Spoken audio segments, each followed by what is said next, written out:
y'all, Natalie here today for a cherry on top, and you get a look at the desk. We are working on a fall layout today, and so I thought I would share with you. We are going to use a couple of fun cut files from a cherry on top. We've got some fall photos of my 3 favorite boys, and we've got a lot of mix and match for fall things. I've got some American Crafts. I've got some 49 Market, of course. I've got some P13. It's going to be a good one. So I hope you guys enjoy it. All right, so we're going to get started with the Hello Fall pumpkin cut file from a cherry on top, as well as the fall leaves cut files.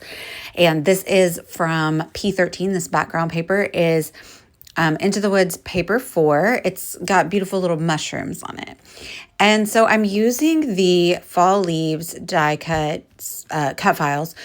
I realized I could use the frame ones to see which fit over my photos of my 3 photos of these boys. And I'm going to cut the photos into the shapes of the leaves.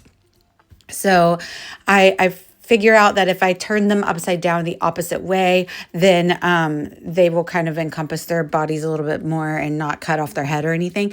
And then also they'll look like they're kind of hanging on a little, like a string of tags and leaves. That's kind of what I'm going for here. So I used the solid bits as templates to cut out the photos, and now I'm going to mount the photos on top of those solid bits. And that's what you see me doing here. And that just makes them sturdier for me to work with on the page. And then the outline, or the more detailed part of the leaf, I'm going to remove the stems, and then I'm going to lay them atop the photos so they'll be like little frames.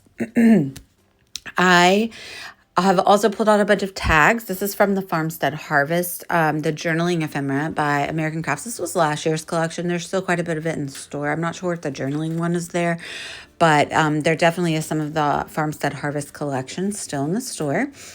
And I'm going to use some of them to cluster in amongst my leaves to make like a nice little garland, if you will, that goes across the bottom of that pumpkin, where I removed the sentiment. The pumpkin did normally say hello fall, but I just wanted it as the background of my paper. So there you can see I'm putting the detailed bit around the photo edges, so it's like a little frame. And then I'm just kind of trimming it up if a little bit of my photo is hanging out of the frame. I'm also going to use this blue paper from Simple Stories, because there are some blue bits in the Farmstead Harvest tags. And so I then decide that I can even use the insides, the negative bits from the leaf cut files. So I'm going to use, Hickory Smoke and Speckled Egg to make the perfect color of that light blue that's in the Farmstead Harvest. And I'm using my Waffle Flower Crafts blending brushes. And I know it looks a little bit dark and a little bit blotchy maybe, but that's the beauty of distress oxides, is that when they dry, they soften up and they blend beautifully. And then I'm going to use some fossilized amber on some of the other ones. And so again, this is the negative bits from the cut file. I love this. When I started using the leaf cut files, I was like, you can use every bit. I used the background bit, I used the inside bits, I used the frame bits, and they are so versatile, and you can put them in a bunch of different sizes. So I actually cut them in the incorrect size to fit my photos the first time around, because I didn't take into account the stem of the cut file when I was judging the size. And so it actually turned out to be a really great happy accident, because then I had these extra bits that I'm going to use to cluster in amongst the photos and use that added color and everything. So you saw me adding twine around the stems of the frames of the photos. And so that's going to kind of tie in with the bows and things that I'm adding to the tags. I trimmed down that tag because I want to layer it up with another one. And the orange color was kind of blending in with the background paper. So that way, adding it on top of the white tag kind of allows me to use it, but it doesn't blend in with the background. And then I'm just inking up the edges with some Distress Oxide as well, some brown to kind of match that brown twine that I'm using. And now you see me kind of deciding where I want everything along the bottom side of that pumpkin, and I'm tucking and I'm clustering. I decide that I want to add my favorite Delusions linen white spray as splatter on top of these Distress Oxide colored leaves, and then that kind of brings in that bright white from the cut files into the other elements that I'm using to cluster in amongst the cut files and the photos and everything. So the background paper is a darker color and it's pretty busy. And so I feel like using the bright white cardstock on these cut files and then adding that into my clusters otherwise is really helping to like break up how busy that beautiful paper is and kind of gives your eye a place to rest.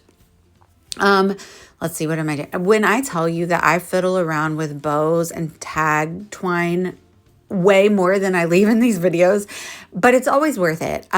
It's just this texture that is added to your page that just gives it an elevated feel. And so even though it does kind of get fiddly for me and kind of time consuming, I definitely would never not do it. Especially when I have tags, I always feel like you need to fill your tag holes with something. So I'm kind of got my cluster the way I want it. So I'm going to use my Missy Wooden special here. She taught me this.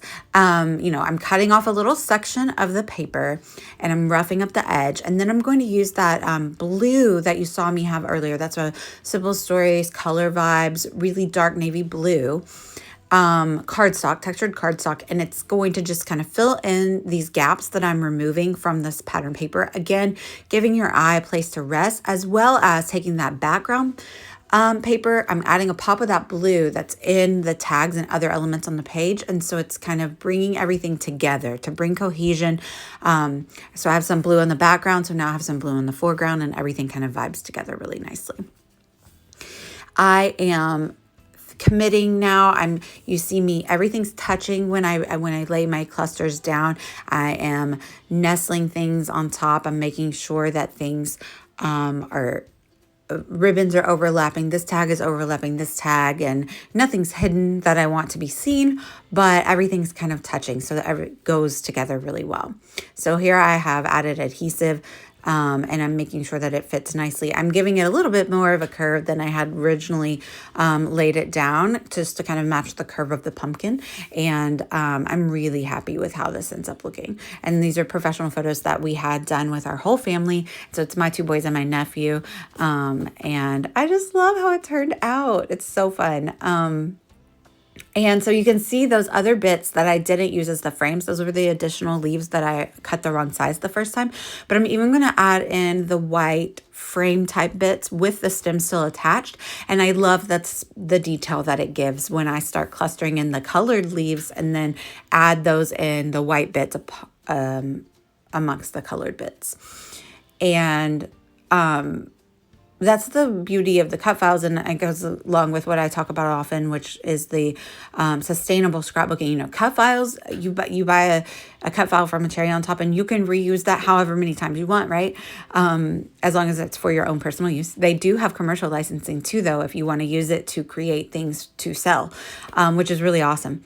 And I just had so much fun, and you can cut them in so many different sizes and many different colors, however you want to, even out of different items. So like you don't have to cut it out of paper. If you happen to have like a Glowforge or something, you could use it with that. My husband has an X tool. I still haven't taught myself how to use it very well, but you could even cut acrylic or something like that for your own personal use out of a tool like that.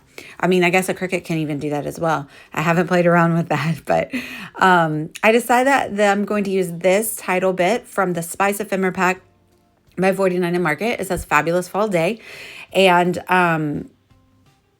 I'm just gonna, I think about clustering it down there with the photos and the tags, but I end up making it its own cluster at the top of the pumpkin. So you see me adding that blue background paper finally.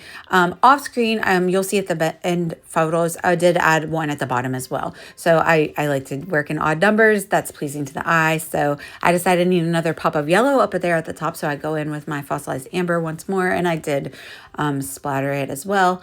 Again, with the splatters, I told you earlier, it brings that white from the cut files in, but I'm also going to add it to the background paper. So that again brings the foreground, all of the white elements that I have going on the page, and kind of gives it good cohesion with that background paper. And just, adds to that distress look that I love, and bright pops of white. It was super fun. I love the way that this page turned out. I am on the blog today. You can see all the detail photos at the end of this video, as well as on the Cherry on Top blog. The Cherry on Top blog will have all the products. I'll link down below to the products as well that are still in stock. And definitely these cut files, again, super versatile. You can use them for so many things. You can make them any size you want. I just loved playing around with them, and I knew that I loved the cut files, but then once I started playing with them, I'm like, oh, wow, you can use every bit of this. It's super fun. You could even use the insides of that pumpkin and fill it in with different textures and different patterns. So here's the final product. I hope you enjoy it. Check out the links down below for the products and the blog post. I'll link it down. And thank you guys so much for watching. Bye, y'all.